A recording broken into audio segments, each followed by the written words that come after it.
Jadi saudaraku rahimakumullah, ya, Al-Mahdi akan mengibarkan panji-panji al-jihadu fisabilillah untuk memerdekakan negeri-negeri yang selama ini dikuasai oleh para mulkan jabrian, para penguasa yang memaksakan kehendak dan mengabaikan kehendak Allah dan Rasulnya. Al-Mahdi akan mengawali proyek besar membebaskan dunia dari penghambaan manusia kepada sesama manusia untuk hanya menghamba kepada Allahu Rabbul Alamin, Malikin Nas, penguasa jagat raya ini. Al-Mahdi akan memastikan dunia diisi dengan sistem dan peradaban yang mencerminkan kalimat thayyibah la ilaha illallah Muhammad Rasulullah dari ujung paling timur sampai ujung paling barat, ya. Kemunculan Al-Mahdi akan menandakan segera berakhirnya babak keempat kepemimpinan mulkan jabrian yang zalim ini dan dimulainya babak kelima kepemimpinan dengan sistem Islam, yaitu khilafah alamin hajin nubuwah. Maka dunia akan menyaksikan kembalinya kepemimpinan umat Islam atas dunia, menggantikan kepemimpinan peradaban kaum kufar, baca kaum Yahudi dan Nasrani.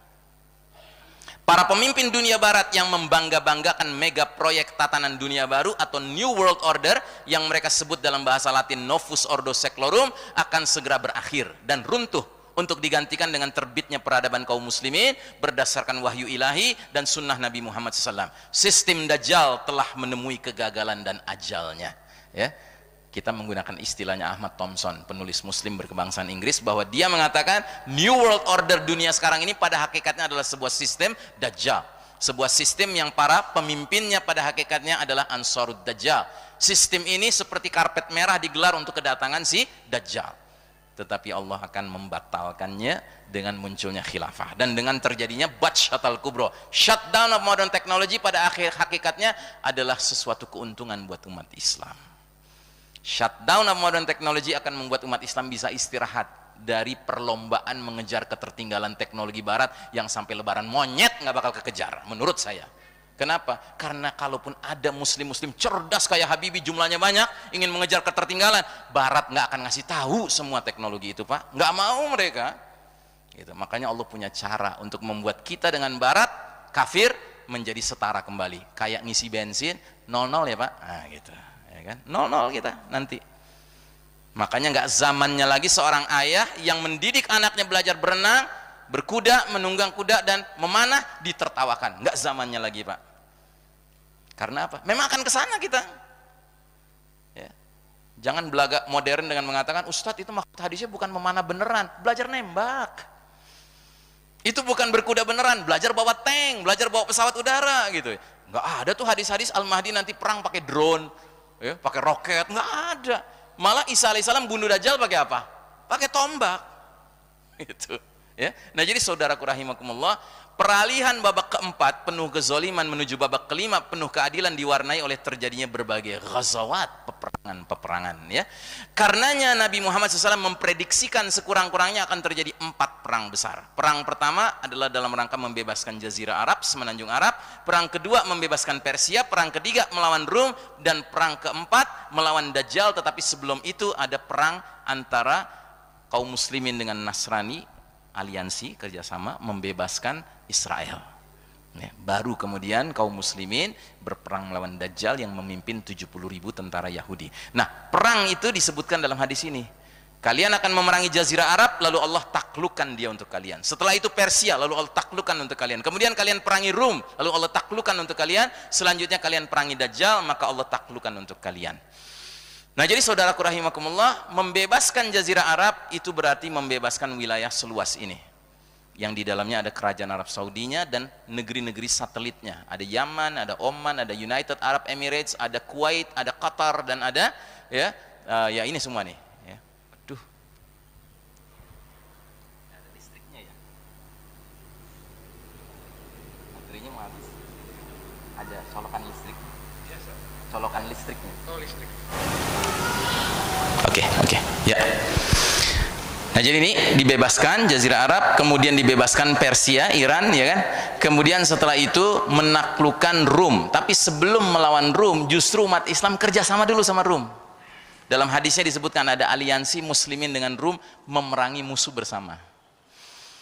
Kalian akan menjalin aliansi aman dengan Rum, maka kalian perangi bersama mereka musuh di belakang kalian. Di hadis yang lain dikatakan, kalian akan menjalin aliansi dengan aman dengan Rum, maka kalian perangi bersama mereka musuh di belakang mereka.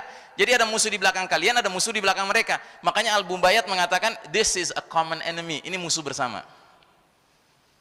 Rum Nasrani, Muslimin, Muslim, ya, kerjasama melawan Israel. Loh kok bisa gitu Ustadz? Sekarang aja kita bilangnya peradabannya Yahudi Nasrani. Ya karena sekarang pada hakikatnya yang mimpin Yahudi. Nasrani itu ikut-ikutan. Nasrani dikadalin sama Yahudi yang menguasai teknologi canggih, media massa. Kalau nanti sudah nggak ada teknologi Pak, media massa udah nggak ada yang nguasain. Maka baru bisa berpikir jernih tuh Nasrani. Oh kayaknya yang jahat nih Israel nih, ya kan? Karena umat Islam dikangkangin masjid mereka. Kita juga dikangkangin gereja kita. Gereja yang mana? Gereja ini Pak. Ini buat mereka ini gereja paling penting Pak.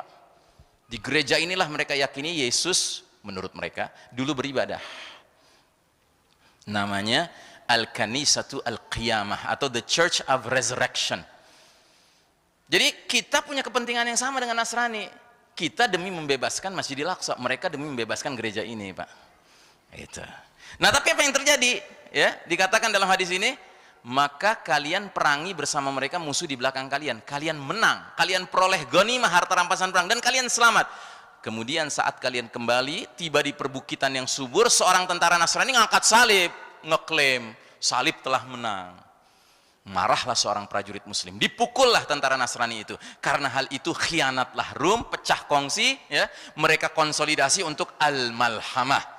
Al-Malhamah itu perang besar. Mereka nyebutnya Armageddon.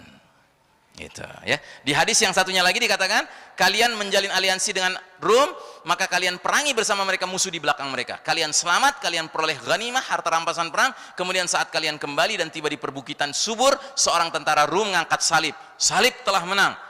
Bangkitlah seorang prajurit Muslim membunuhnya. Karena hal itu khianatlah Rum, pecahlah Malhamah, perang besar melawan Rum. Rum konsolidasi untuk menghadapi kalian, mereka datang dengan 80 bendera, setiap benderanya 10.000 pasukan. Di hadis yang lain dikatakan 80 bendera, setiap benderanya 12.000 pasukan. Nah, terjadilah perang besar. Nah, ceritanya belum selesai tapi waktunya sudah habis, ya. Jadi saya mohon maaf ya, ini bukan film. Karenanya kita harus disiplin. Kita harus menghargai ilmu dengan cara bertanya jawab. Mudah-mudahan itu lebih bermanfaat lagi, ya. Aqulu qauli hadza wa sallallahu ala nabiyyina Muhammadin wa ala alihi washabbihi wasallim tasliman. Tanya dulu. Baik, Ibu. Sini satu. Baik, Ibu dulu ya. Nanti Akang ya. Silakan Bu, namanya siapa? Assalamualaikum warahmatullahi wabarakatuh. Saya Emi dari Margahayu Raya.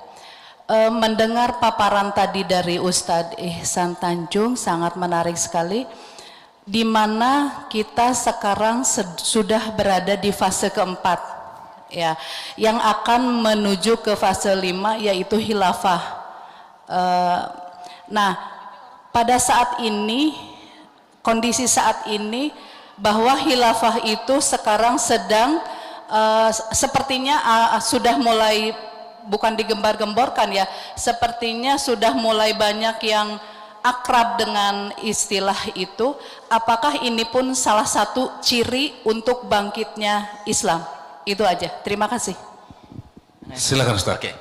Terima kasih kepada para penanya, kepada Ibu Emi ya. Ibu Emi bertanya, apakah mulai akrabnya umat Islam dengan khilafah atau istilah khilafah ini bahagian dari ciri nahdoh, kebangkitan umat ini, ya sudah barang tentu. Cuma masalahnya akrabnya kemudian akrab yang diiringi pengetahuan atau akrab kemudian ya membabi buta gitu, karena babi najis, buta pula gitu, ya kan, nggak ada bagusnya gitu. Yang penting adalah setelah kita akrab dengan sebuah istilah Islam yang sudah lama kita nggak pernah pelajari, kita harus tindak lanjuti dengan mempelajarinya. Ya. Allah Subhanahu wa taala punya rencana besar atas dunia ini. Kata Allah di dalam surat Al-Baqarah 30 di hadapan penghuni langit, inni ja'ilun fil ardi khalifah. Sungguh aku ingin menempatkan khalifah di muka bumi ini. Khalifah itu artinya apa? Pengganti. Pengganti siapa? Khalifatullah, pengganti Allah. Jadi Adam alaihissalam dan Bani Adam sesungguhnya direncanakan oleh Allah menjadi pengganti-pengganti Allah di muka bumi ini. Yang artinya apa? Kalau dia mengelola bumi di dunia ini mengikuti aturan dari yang dia gantikan, yaitu Allah Subhanahu wa taala, dia menjadi khalifah yang amanah. Gitu. Tapi kalau dia sebagai khalifatullah tetapi dia mengelola bumi ini tidak peduli dengan hukum Allah, petunjuk Allah, aturan Allah, ini namanya khalifah yang khianat. Gitu. Nah, jadi pada hakikatnya kekhalifahan itu suatu keniscayaan. Karena apa? Justru itu rencana Allah menciptakan manusia di muka bumi ini supaya berperan sebagai khalifah. Khalifah itu sosok manusianya. Kalau khilafah itu tatanan kumpulan manusia-manusia menata diri dalam sebuah kehidupan bermasyarakat, bernegara. Namanya khilafah. Khilafah cuma ada dua. Kalau nggak khilafah yang amanah, khilafah yang khianat. Itu saja. Nah, kita sedang hidup di babak keempat, yang mana khilafahnya khilafah khianat. Ya. Karena yang mimpin siapa? Yahudi. Yang mimpin dunia sekarang Yahudi. Ya. Jadi kalau kita lihat gambar ini, gambar apa namanya? Allahumma sholli ala Muhammad. Gambar perjalanan sejarah umat Islam ini. Di babak keempat ini gambarnya beda sendiri. Babak 1, 2, 3, dan 5 semuanya gambar orang naik kuda. Gambar babak keempat gambar gedung apa? Gedung PBB. Yang bikin PBB siapa? Bukan Amerika, Pak. PBB adanya di Amerika, tapi yang bikin PBB Yahudi. Terus Yahudi kan digambarkan dalam Al-Quran, surat Al-Hasyr. La yuqatilunakum jami'an illa fi quran muhassanatin aw min wara'i judur.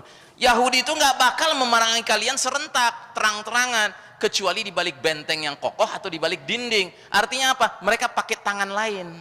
Nah, tangan lainnya tuh PBB. Buktinya apa? PBB punya banyak dewan, tapi dewan yang paling penting namanya Dewan Keamanan PBB. Jumlah anggotanya berapa negara? 15 negara. Dengan catatan 10 negara aplusan, gonta-ganti. 5 negara permanen, nggak boleh dikutak-katik, punya hak veto. Siapa mereka? Amerika, Inggris, Perancis, Rusia, Cina. Ada yang beriman, Pak? Kafir semua. Terus Anda masih heran, kok PBB diam aja sih muslimin di Palestina dibantai? Kok PBB diam aja sih muslimin di Rohingya diusir, dibantai? Kok PBB diam saja muslimin di Bosnia dibantai? Muslimin di Afghanistan dibantai? Muslimin di Uighur di China sana dilarang untuk sholat puasa di bulan Ramadan? Kok PBB diam aja? Lah emang ngarepin PBB orang kafir semua yang mimpin. Gitu. Yang salah siapa? Yang salah kita. Husnuzon sama musuh. Kalau sama musuh kita harusnya apa? Suuzon, sangka buruk. Sama siapa kita husnuzon? Sama saudara kita, sama teman kita, sahabat kita husnuzon. Ya gitu. Jelas ya? Clear kan? Baik. Nah, jadi ibu bertanya, jadi betul Bu, itu ciri kebangkitan. Kalau umat ini sudah mulai akrab dengan istilah khilafah. Tapi harus ada tindak lanjutnya. Nah, tindak lanjutnya itu punya ilmu, punya pengetahuan tentang khilafah itu. Ya, supaya dia tidak sekedar akrab membabi buta, sebab babi itu najis, buta pula, gitu ya, nggak layak.